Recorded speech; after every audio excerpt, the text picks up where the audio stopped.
नमस्कार दोस्तों, आप सबका स्वागत है हमारे चैनल एस्ट्रोवर्ड में। अगर आपने हमारे चैनल को अब तक सब्सक्राइब नहीं किया है तो अभी सब्सक्राइब करें।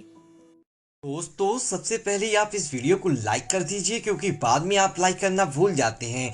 तो प्लीज इस वीडियो को टक से लाइक कर दें। तो चलिए शुरू करते हैं आज का वीडियो। कार्तिक मास की शुक्ल पक्ष की एकादशी, जिसे हम देवाठान एकादशी कहते हैं, इस दिन भगवान श्री हरि पूरे विधि विधान से उनकी पूजा होगी।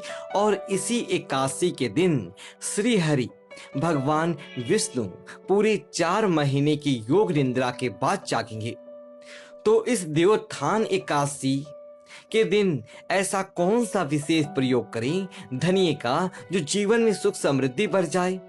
मान्यता है कि क्षीरसार में 4 महीने की योग निद्रा के बाद भगवान विष्णु हरि इस दिन उठते हैं।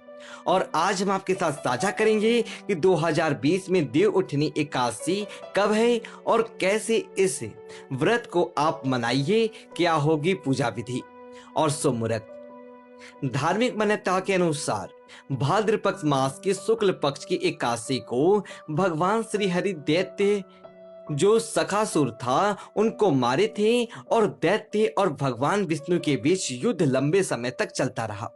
युद्ध समाप्त होने के बाद भगवान विष्णु थक गए थे और क्षीर सागर में आकर सो गए, और कार्तिक के शुक्ल पक्ष की एकादशी को जागे।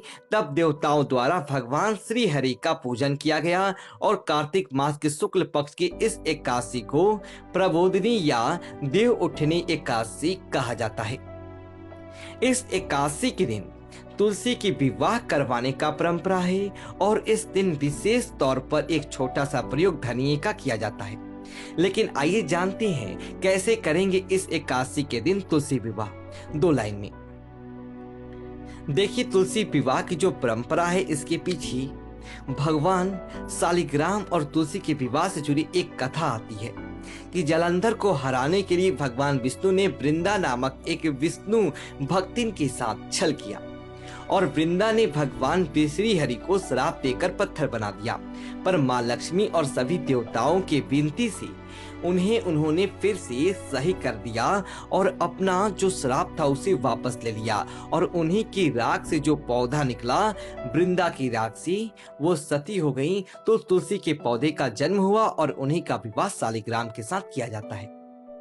देव उठनी एकादशी इस बार 25 नवंबर 2020 बुधवार के दिन मनाई जाएगी, और देव उठनी एकादशी का पारण का समय होगा दोपहर 1:11 से दोपहर 3:17 तक, 26 नवंबर को। कुल अवधि 2 घंटा 6 मिनट का है। और देखिए, इस बार चूंकि 25 नवंबर बुधवार के दिन एकादशी है, और हिंदू पंचांग के अनुसार इस बार की जो एकादशी है वो बहुत ही शुभ संयोग के साथ आए हुए है। इस दिन पूरी 4 महीने की योग निद्रा से देव जागे हैं, और उनका विवाह कराया जाएगा। विवाह की तमाम जो तैयारियां हैं वो जोर शोर से चलेंगी, क्योंकि देखिए, एक और कहानी आती है, उसमें ऐसा माना गया है कि 52 पुराण के अनुसार भगवान विष्णु ने 52 अवतार में राजा बलि से 3 पग भूमि दान में मांगी थी। भगवान ने पहले पग में पूरी पृथ्वी, आकाश और सभी दिशाओं को ढक लिया। अगले पग में स्वर्ग लोक के ढक लिया, और तीसरा पग जब देने को जगह ना मिला तो बलि ने अपने आप को समर्पित करते हुए सिर पर रखने को कहा पैर। इस तरह दान से प्रसन्न होकर भगवान में बलि को पाताल लोक का राजा बना दिया, और वर मांगने को कहा। अब बलि ने वर मांगते हुए कहा कि भगवान, आप मेरे महल में निवास करें। तब भगवान ने बलि की भक्ति देखते हुए वहां निवास करना शुरू कर दिया। इससे सभी देवगण घबरा गए, और मां लक्ष्मी बलि को रक्षा सूत्र बांधते हुए भगवान श्री हरि को अपनी साथ जाने की विनती करती है वचन में।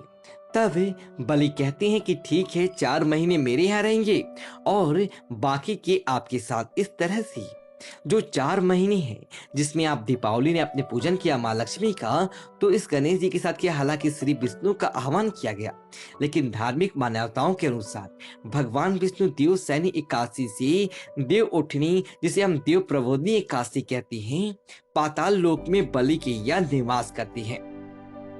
तो भगवान विष्णु के बिना ही माँ लक्ष्मी की पूजा की जाती है इन दिनों में। लेकिन देव उठनी एकादशी पर भगवान श्री हरि को जागने के लिए के बाद देवताओं के बीच दीपावली मनाई जाती है, और जिसे हम देव दीपावली कहते हैं, यहीं से शुरू होता है इस एकादशी के दिन से। भगवान विष्णु माँ लक्ष्मी की पूजा करके देव दीपावली मनाई जाती है, और देव उठनी एकादशी के दिन भगवान श्री हरि की पूजा करने से तमाम मन्नतें पूरी की जा सकती है। घर में सुख शांति, वैभव, विलासिता की प्राप्ति होती है। कैसे करेंगे पूजा? देखिए, प्रबोधिनी एकादशी, जिसे हम देव उठनी एकादशी कहती हैं, भगवान विष्णु का पूजन और उनको जगाने के लिए किया जाता है, और यहीं से जो 4 महीने से धर्म कार्य नहीं हो रहे थे, शुरू हो जाएंगे। सुबह सुबह घर की साफ सफाई करके, स्नान वगैरह करके आप अपने आंगन में भगवान श्री हरि के चरणों की आकृति बनाइए। अब आंगन में या बालकनी में या छत पर एक शिव मंडप बनाइए।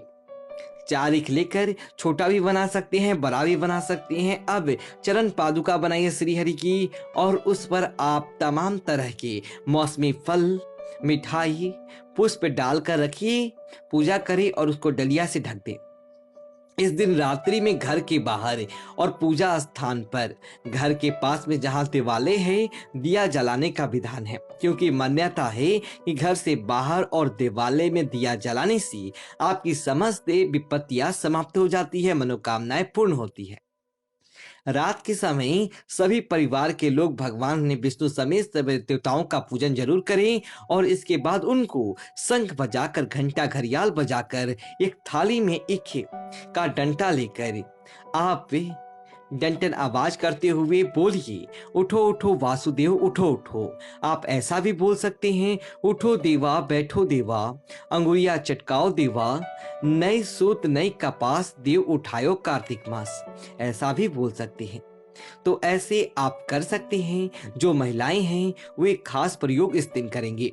भगवान शालिग्राम को पीले वस्त्र और तुलसी जी को लाल वस्त्र, लाल चुन्नी तो अर्पित करना है आपको, कपड़ा भी अर्पित कर सकते हैं, लेकिन अलग से छोटा सा कपड़ा अर्पित करें लाल रंग का, और दोनों ही वस्त्र में 2 गांठें लगाकर सुरक्षित रख ले, आपके वैवाहिक जीवन की सुख शांति और दीर्घायु होने के लिए। इसके बाद जो भगवान श्री हरि के चरण कमल आपने अंकित किए हैं, उसको धूप धूप दिखाना है, और एक बड़ा सा दीपक वहां पर जलाकर छोड़ दी। इस दिन आपको यहाँ पर जो आपने मंडप बनाया है, इसमें 7 तरह के धान या अनाज डालने के विधान है, जैसे गेहूं, चावल, चना, मटर, जो भी आपके घर में 7 तरह के, उसमें एक धनिया भी होता है, याद रखिए धनिया। और इसको भी आप वहां पर भरते हैं, क्योंकि इस दिन उससे मंडप में बहुत कुछ बनाया जाता है, जैसे आपको जो चाहिए, घर चाहिए, आप वाहन की चाहत रखते हैं, सब कुछ बनाकर, और वहां पर आपको 7 अनाज की कोठरी बनाई जाती है और उसको भरा जाता है। उसमें एक धनिया भी होता है, और अगले दिन आप इस धनिया को उठाकर अपने घर के गमले में बो दीजिएगा। ये पूरी साल सुख, समृद्धि, आनंद देने वाला होगा, और जीवन में कभी किसी चीज की कमी नहीं होगी।